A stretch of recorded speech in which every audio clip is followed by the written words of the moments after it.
வணக்கம். நான் ஹோமியோபதி மருத்துவர் டாக்டர் ஜெயப்பிரியா.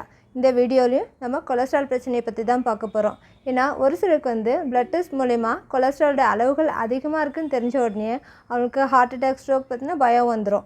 அதனாலவே டெய்லியும் கறி சாப்பிட்றவங்க கூட ரொம்பவே கண்ட்ரோலாக இருந்து நல்லாவே அந்த நான்வெஜ்ஜில் நல்லா குறைச்சிக்கிட்டு கொஞ்ச நாள் கழித்து பிளட் டெஸ்ட் பார்க்கும்போது கொலஸ்ட்ராலோட அளவுகள் அந்தளவுக்கு குறையாததை பார்த்து ரொம்பவே டென்ஷன் ஆகிடுவாங்க.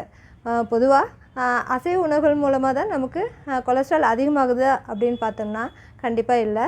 சரி, என்னென்ன காரணங்கள்னாலாம் நமக்கு கொலஸ்ட்ரால் அதிகமாகுது, என்னென்னலாம் பண்ணணும்னா அந்த கொலஸ்ட்ராலோட அளவுகளை நம்ம குறைக்கலாம் அப்படின்றத பற்றி தான் இந்த வீடியோவில் நம்ம தெரிஞ்சுக்க போகிறோம். வாங்க வீடியோக்குள்ளே போகலாம்.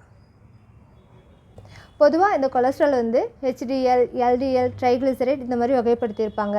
இந்த LDLன்றது லோ டென்சிட்டி லிப்போப்ரோட்டீன். இது நம்ம ரத்தத்தில் அதிகமாகும் போது இது நம்ம ரத்த குழாயோட சுவர்களில் படிஞ்சு ரத்த குழாய்களை அடைப்பு ஏற்படுத்துறதுனால இது நம்ம கெட்ட கொலஸ்ட்ரால் அப்படின்னு சொல்லுவோம்.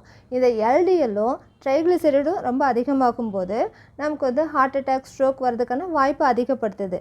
அதே மாதிரி HDLன்றது ஹை டென்சிட்டி லிப்போப்ரோட்டீன். இது கெட்ட கொலஸ்ட்ரால் ரத்த குழாய்கள் படிகிறத தடுக்கிறதுனால இது நல்ல கொலஸ்ட்ரால் அப்படின்னு சொல்லுவோம். சரி, என்னென்ன காரணங்கள்னால இந்த கெட்ட கொலஸ்ட்ரால், ட்ரைக்ளிசரைட் இதெல்லாம் அதிகமாகி நமக்கு பிரச்சனையை ஏற்படுத்துது அப்படின்னு பார்த்தோம்னா, சேச்சுரேட்டட் ஃபேட், டிரான்ஸ்ஃபேட் அதிகம் இருக்க உணவுப் பொருட்கள், முக்கியமாக ஆட்டிறைச்சி, மாட்டிறைச்சி, கொழுப்பு நீக்கப்படாத பால், வெண்ணெய், கேக்கு, குக்கீஸு, அதே மாதிரி ஸ்வீட்ஸு, கூல்ட்ரிங்க்ஸ், சோடா, அதே மாதிரி ஃபாஸ்ட் ஃபுட், ஜங்க் ஃபுட்டு இந்த மாதிரிலாம் நம்ம தொடர்ந்து அடிக்கடி நிறைய எடுத்துக்கும் போது இது நம்ம ரத்தத்தில் ட்ரைக்ளிசரைடோட அளவுகளை அதிகப்படுத்தி நமக்கு கார்டியோவாஸ்குலர் பிரச்சனை வர்றதுக்கு அதிக காரணமாக இருக்குது. அதே மாதிரி புகைப்பழக்கமும் LDLன்ற கெட்ட கொலஸ்ட்ராலோட அளவுகளை அதிகப்படுத்துறது மட்டும் இல்லாமல் HDLன்ற நல்ல கொலஸ்ட்ராலோட அளவுகளையும் குறைக்குது. அதே மாதிரி மது பழக்கமோ அளவுக்கு அதிகமாக இருக்கும்போது அது நம்ம டோட்டல் கொலஸ்ட்ராலோட அளவுகளையே அதிகப்படுத்துது. அதே மாதிரி சரியான அளவுக்கு உடற்பயிற்சி இல்லாதப்போ, ஃபிசிக்கல் ஆக்டிவிட்டி சரியான அளவுக்கு இல்லாதப்பவும் கூட இது உடற்பருமன் அதிகமாக காரணமாகி நமக்கு கொலஸ்ட்ராலோட அளவுகளை அதிகப்படுத்துது.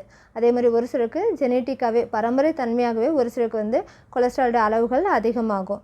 அதே மாதிரி சில ஹெல்த் கண்டிஷன், முக்கியமாக சர்க்கரை வியாதி, சிறுநீரக பிரச்சனை, கல்லீரல் பிரச்சனை, ஹைப்போதைராய்டுன்ற தைராய்டு பிரச்சனையும் கூட சிலருக்கு இந்த கொலஸ்ட்ராலோட அளவுகள் அதிகமாக காரணமாகுது. இந்த மாதிரி ரத்தத்தில் கொலஸ்ட்ராலோட அளவுகள் அதிகமாகும் போது நம்ம கண்டிப்பாக பயந்துக்க வேண்டாம். சரியான உணவு பழக்கம், வாழ்க்கை முறை மாற்றம், நல்ல உடற்பயிற்சி இதெல்லாம் நம்ம ஃபாலோ பண்ணும்போது கண்டிப்பாக கொலஸ்ட்ராலோட அளவுகளை குறைச்சி நம்ம கண்ட்ரோலில் வச்சுக்க முடியும். சரி, இந்த கொலஸ்ட்ராலோட அளவுகளை குறைக்க நம்ம என்ன பண்ணலாம் அப்படின்னு பார்த்தோம்னா, சாலிபிள் ஃபைபர்னு சொல்கிற கரையக்கூடிய நார்ச்சத்து அதிகம் இருக்க உணவுகளை நம்ம உணவில் அதிகமாக எடுத்துக்கும் போது இது கொலஸ்ட்ராலோட பைண்ட் ஆகி நம்ம கொலஸ்ட்ரால் உடம்புல உட்கிரகிக்கிறத குறைச்சிருது. அதனால் LDLோட அளவுகள் நமக்கு ரொம்பவே குறையுது. சரி, இந்த கரையக்கூடிய நார்ச்சத்து எதில் அதிகம் இருக்குது அப்படின்னு பார்த்தோம்னா, பீன்ஸு, ஓட்ஸு, ஆலிவ் விதை, ப்ராக்கோலி, கேரட்டு, ஆப்பிள், ஆரஞ்சு, பேரிக்காய் இதெல்லாம் இந்த கரையக்கூடிய நார்ச்சத்து அதிகமாக இருக்கிறதுனால நம்ம கெட்ட கொலஸ்ட்ராலோட அளவுகளை இதை குறைக்குது. அதே மாதிரி ஒமேகா 3 ஃபேட்டி ஆசிட் அதிகம் இருக்க உணவுப் பொருட்கள், முக்கியமாக மீன், வால்நட்டு, சியா சீடு இதெல்லாம் அதிகமாக எடுத்துக்கும் போது இது ட்ரைக்ளிசரைடோட அளவுகளை நமக்கு ரொம்பவே குறைக்குது.